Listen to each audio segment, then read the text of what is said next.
Art, যাৰ নামেই পৰিচয়। ইংৰাজী 2000 চনত যি সৰু পদক্ষেপেৰে আৰম্ভ হৈছিল এটা যাত্ৰা, আজি সেই পদক্ষেপই এক ডাঙৰ যাত্ৰাত পৰিণত হৈছে। আজিৰ এই দিনটো আমাৰ সকলোৰে বাবে গৰ্বৰ দিন। ৰূপম আৰ্টে আজি 25 বছৰ অতিক্ৰম কৰিলে। আজি আমি 25 বছৰৰ যাত্ৰা, অনন্ত পৰিশ্ৰম আৰু সমষ্টিগত সাফল্য উদযাপন কৰিবলৈ ওলাইছো।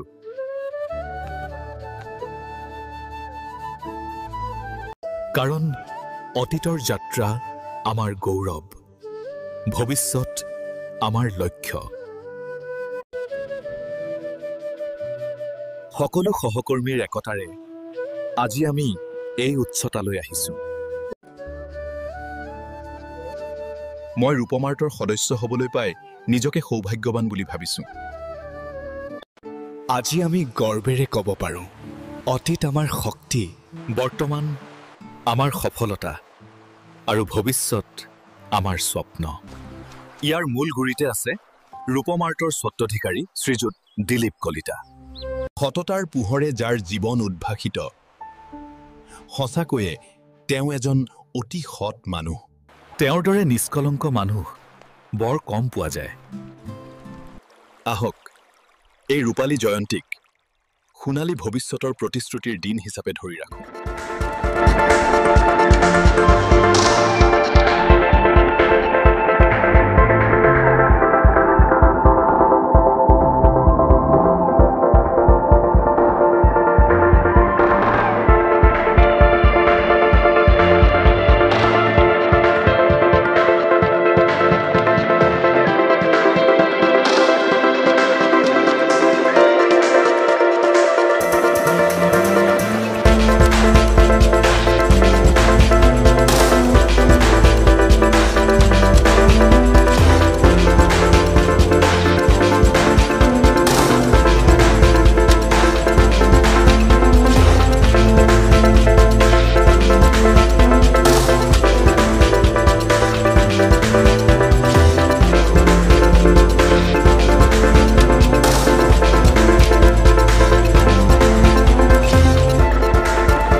তেখেতক আমি এখন গামোচা, এটা টি-চাৰ্ট আৰু এটা ট্ৰফিৰে আমি তেখেতক পুৰস্কৃত কৰিম।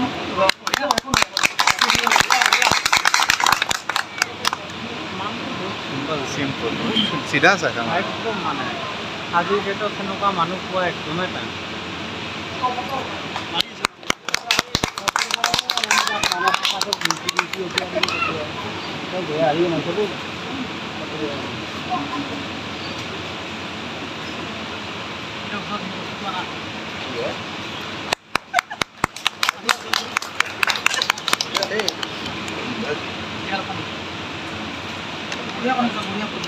ইয়াৰ পিছত ৱৰ্কশ্বপৰ ফালৰ পৰা এমপ্লয় অফ দ্য ইয়াৰৰ শ্ৰেষ্ঠ বঁটা লাভ কৰিছে জিতুমণি কলিতা তেওঁ মঞ্চত আহিব লাগে তেওঁ বঁটা প্ৰদান কৰিব প্ৰদীপ কলিতা দেৱে তেওঁৰ বঁটাত আছে গামোচা এখন টি চাৰ্ট এটা আৰু ট্ৰফি এটা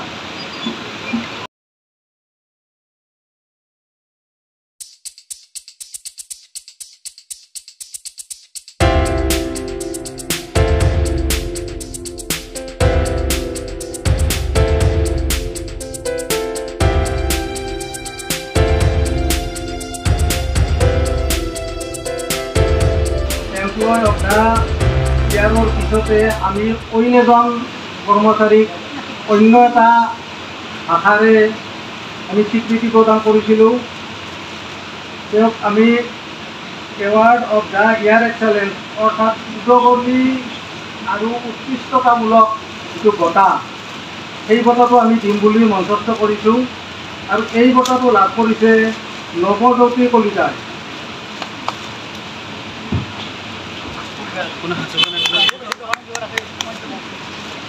নৱজ্যোতি কলিতাক আদৰণি জনাইছোঁ আৰু তেখেতক বঁটা প্ৰদান কৰিব আমাৰ এই প্ৰতিষ্ঠানৰে মহাপ্ৰবন্ধক কান্তেশ্বৰ তালুকদাৰ দেৱে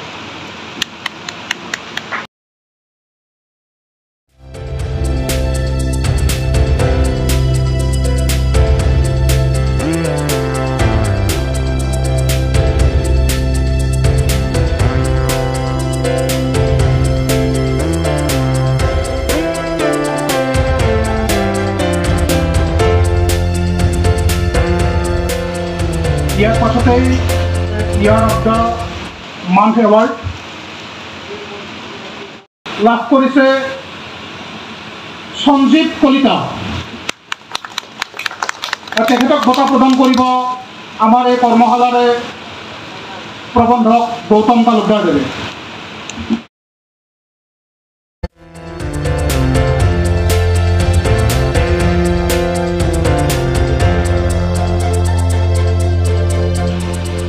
ইয়াৰ পিছতে আছে এমপ্লয়ী অফ দ্য মান্থ মে 2025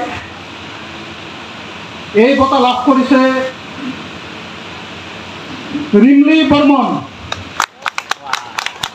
আৰু এই বঁটা প্ৰদান কৰিব আমাৰ ৱৰ্কশ্বপ ছুপাৰভাইজাৰ শ্ৰী হিতেশ চন্দ্ৰ কলিতা দেৱে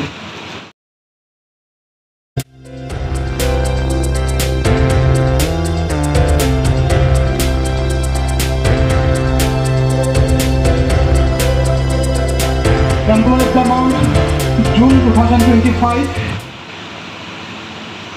এই মান্থৰ এৱাৰ্ড লাভ কৰিছে শ্ৰী দুলু কলিতা আৰু বঁটা প্ৰদান কৰিব আমাৰ অন্যতম সদস্য প্ৰণৱজ্যোতি কলিতা দেৱে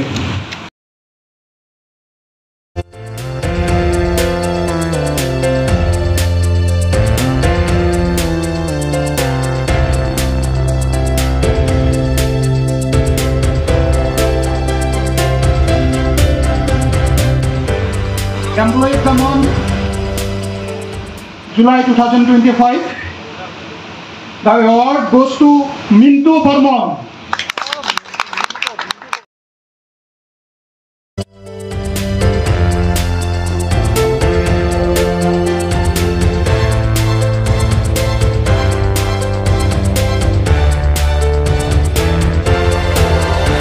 Employee of the month, August 2025, it goes to Sanjeev Das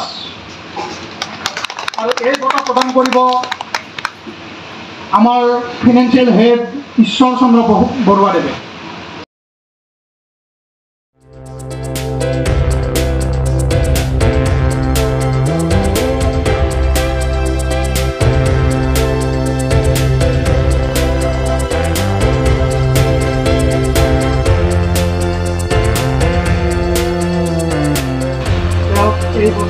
হিচাপে নিৰ্ণয় কৰিছিলোঁ আৰু বঁটাটোৰ নাম আছিল জীৱন জোৰা সাধনা বঁটা।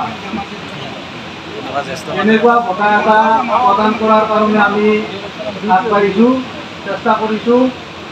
এয়া আমাৰ আটাইৰে পৰিচিত হৰিভূষণ, তেখেতে জীৱন জোৰা সাধনা বঁটা লাভ কৰিছে।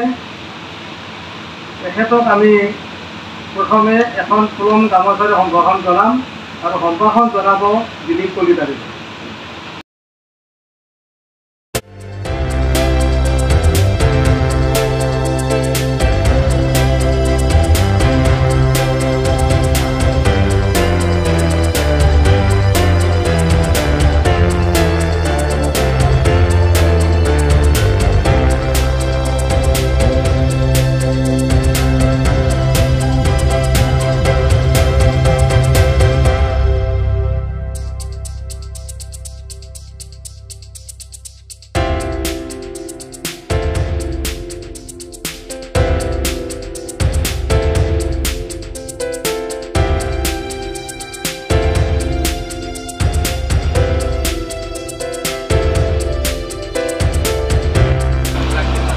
Award of Inspiration.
শিকাই বুজাই মানুহ লগাই মানুহ বনোৱা এটা তেখেতৰ উদ্দেশ্য আৰু লক্ষ্য। গতিকে এই উদ্দেশ্য লক্ষ্য সকলোৱে সহযোগ কৰি কাম কৰি যাতে কোনেও বেয়া পাই নাথাকে। তেখেতৰ কেতিয়াবা খং উঠে, বহুত বেয়াকৈ কয়, গতিকে সেইবিলাক কোনোৱে ধৰি নাথাকি লোকৰ মাতক আগুৱাই নিয়াৰ কাৰণে যাতে সকলোৱে কাম কৰি যায়, সেইটোৱে মই কওঁ। আজিৰ সভাৰ এই সভাপতি মহোদয়, লগতে ৰূপমাতৰ স্বত্বাধিকাৰী দিলীপ কলিতাদেৱ, এই মঞ্চতে উপবিষ্ট মোৰ পিতৃসম উত্তম কলিতাদেৱ, লগতে গম পাব মইতো নাজানো কি দিব পাৰিছোঁ, মইতো বহুত দিয়া বুলিয়ে ভাবিছোঁ, কিন্তু তেখেতে বা কি ভাবে লৈছে সেইটো মই নাজানো। মাননীয় সভাপতি মহোদয়, ৰূপমাতৰ স্বত্বাধিকাৰী দিলীপ কলিতাদেৱ আৰু প্ৰদীপ কলিতাদেৱ, আৰু এই সভাত আমন্ত্ৰিত অতিথিসকল আৰু আমাৰ সমাজৰ কৰ্মচাৰীবৃন্দ, যিখন এইটো এটা বৰ আনন্দৰ দিন, ভাল লাগে মনত এটা অৰ্গেনাইজেশ্যনৰ এনেকুৱা এনুৱেল জেনেৰেল মিটিং এটা এটেণ্ড কৰিবলৈ পোৱা। So' it is indeed a very proud moment for all of us. ত' মোৰ বিশেষ কিবা ক'বলগীয়া নাই, এটাই কথা ভাবোঁ, গৈ কোনে কোনে গৈ চিনাকি দিব পাৰে যে অসমত গুৱাহাটীত এটা ৰূপমাৰ্ট বুলি এটা প্ৰতিষ্ঠান আছে। গতিকে এইটো এজন শুভকামী বা নিজৰ দাদা হিচাপে মই আশা কৰিছোঁ বা ঈশ্বৰৰ ওচৰত প্ৰাৰ্থনা কৰিছোঁ, নিশ্চয় হ'ব। তাতে এটা মই এটা মানে স্পীচ এটা দিবৰ কাৰণে এটা সুযোগ দিছে। মই একদম প্ৰিপেয়াৰ নহয়, কিন্তু ছাৰ প্ৰদীপ দা বা আমাৰ মাৰ্কেটিং হেড, আমাৰ একাউণ্টছৰ হেড, চবকে এইটোৱে কওঁ যে আমি যেনেকৈ ধৰক ইয়াতে ফাৰ্ষ্ট যেতিয়া মই আহিছিলোঁ, ক'ব গ'লে মোৰ একাউণ্টছৰ একো নলেজো নাছিল। তাৰ পৰা এতিয়ালৈকে যিখিনি মই ইয়াত শিকিছোঁ, তাৰ পৰা এইখিনিয়ে ধৰক আমাৰ ঘৰুৱা এটা পৰিৱেশ লৈ পেলাই আমি কাম কৰোঁ। সদায় আমাৰ সেইখিনি আমি মানে কাম কথা কওঁ। আজি এইখিনি ক'বৰ কাৰণে অলপ সাহস কম হৈছে আৰু কি কওঁ আৰু চবকে ধন্যবাদ, আৰু চবেই একে লগ হৈ কাম কৰি যাম একেলগে। আৰু মেইনলি টিম ছাপোৰ্ট, আমাৰ টিম ছাপোৰ্টটো বহুত বেছি কাৰণে আমি মানে মোৰ যিখন চেয়াৰ মানে ইটছ ভেৰি চেলেঞ্জিং মানে বহুত চেলেঞ্জিং হয় তাৰ কাৰণে মোক কন্দা হওক বা ৱৰ্কশ্বপ হওক মেচিং ৰুমৰ পৰা পৰাগদা হওক যিখিনি ছাপৰ্ট দিছে সেইখিনি মই সদায় থেংকছ আৰু আমাৰ ফিল্ডত